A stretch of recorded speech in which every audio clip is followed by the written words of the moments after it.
Good morning, everyone. Thank you for joining today's Zoom meeting. We're here to discuss the pressing issue of waste management in traditional markets. To begin, let's watch a short video highlighting the challenges we faced by these markets concerning of the waste disposal.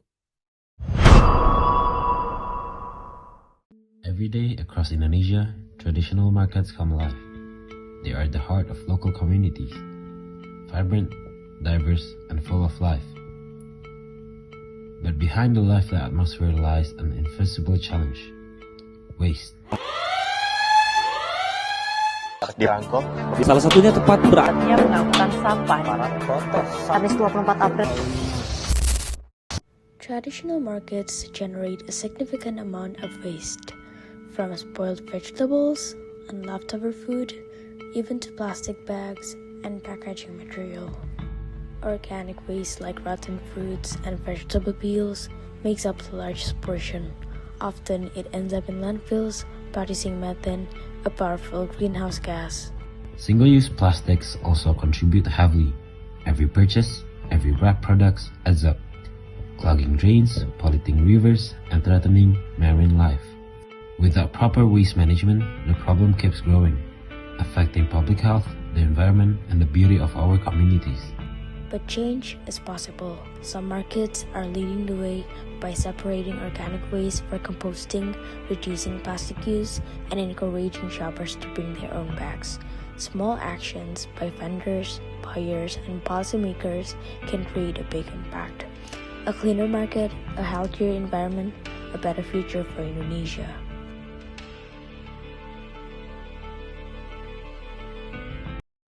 Based on the video we just watched, it's evident that traditional markets generate significant waste, ranging from organic waste to non-biodegradable materials.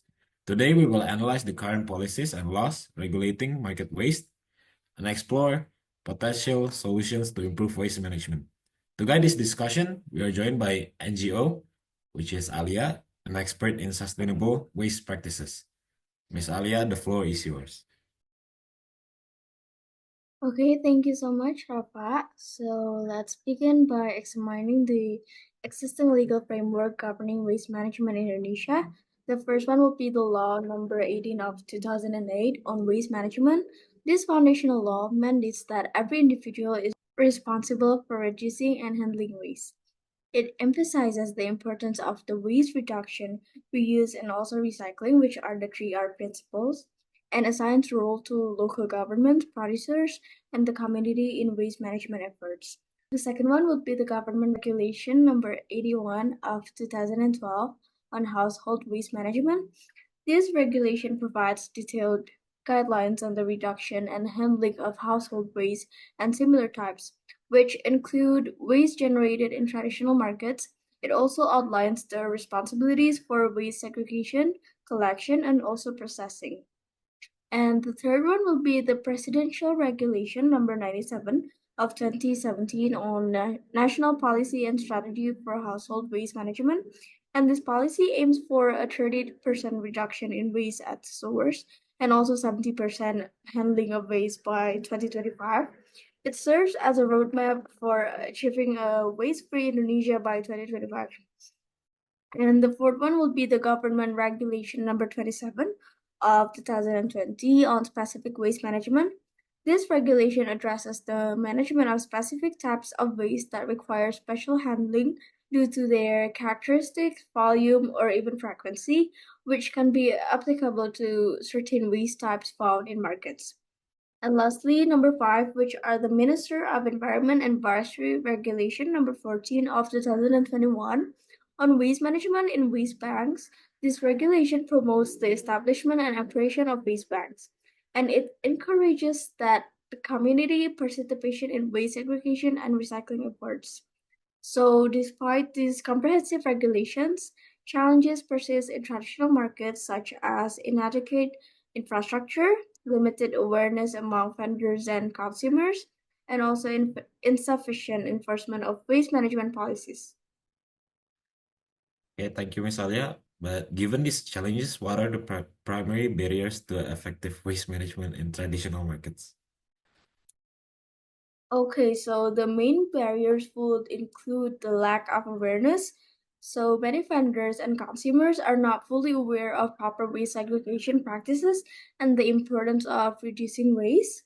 Also, the insufficient infrastructure. Markets often lack adequate facilities for waste segregation, collection, and also processing. Then it would be the weak enforcement that the local authorities may not consistently enforce existing waste management regulations, and it would lead to non-compliance. And lastly, I would say it's the economic constraints. So the vendors may be reluctant to invest in eco-friendly packaging or waste management practices due to cost concerns. So, considering these barriers, what actionable solutions can we propose to improve waste management in traditional markets? Okay, so to address these challenges, we recommend the following solutions, which are the education on awareness. So that is like the easiest thing to do, which are the campaigns. So we have to implement regular training sessions for market vendors and consumers to promote understanding of waste segregation and the benefits of proper waste management. And the second one would be infrastructure development. So we invest in waste management infrastructure within markets, such as providing separate bins for different waste types and establishing waste collection points. The third one is incentive programs, which we will introduce incentives for vendors who adopt sustainable practices, such as discounts on market fees, or we could say recognition programs. And the fourth one is to strengthening the waste banks. So encourage the establishment of waste banks within or near markets to facilitate recycling and provide economic benefits to participants. And number five, lastly, it's enhanced enforcement so that the local authorities should consistently enforce waste management regulations and provide support to ensure compliance. So by implementing these solutions, we can work towards cleaner, more sustainable traditional markets. Thank you so much, Ms. Alliya, for your insightful analysis and recommendations. It is clear as day that a collaborative approach involving education, infrastructure, incentives, and enforcement is essential for effective waste management in traditional markets. So let's continue to work together towards achieving a cleaner and more sustainable environment. Thank you all for your participation. To begin, let's Rafa, watch a akunya short nggak video. ada. Ah, thank you.